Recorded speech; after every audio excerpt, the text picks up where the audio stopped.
ये 12 साल का बच्चा था, इसको फ्लेक्सुरल एटोपिक एक्जिमा था, यानी जो ये फ्लेक्चर्स होते हैं जॉइंट के एल्बो में और नी के पीछे, वहां पर इसको ड्राइनेस, बहुत ज्यादा खुजली और स्केलिंग थी। बच्चों में एक्जिमा की प्रॉब्लम काफी कॉमन होती है और इसको भी कई साल से ये इशू था। विंटर्स में जब सर्दी आती है तो ड्राइनेस और इचिंग ज्यादा बढ़ जाती थी। अब केस टेकिंग करी तो ये सारे सिम्टम्स तो कॉमन थे।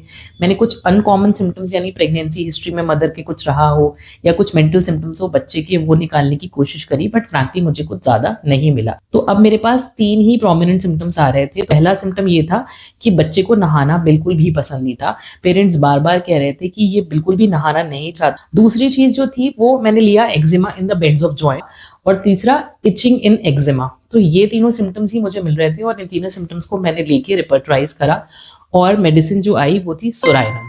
और जब सोराइनम आई और मैंने उसको पढ़ा तो ऑटोमेटिकली बाकी सारी चीजें फॉल कर गई। यानी सोराइनम में विंटर एक्जिमा होता है, चाइल्डहुड एक्जिमा सोराइनम में बहुत प्रोमिनेंट है, डर्टी लुकिंग स्किन जो कि इस बच्चे के केस में भी थी वो, और एक्जिमा या eruptions in the fold of skin.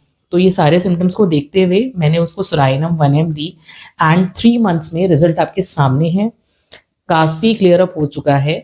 This is the power of individualisation.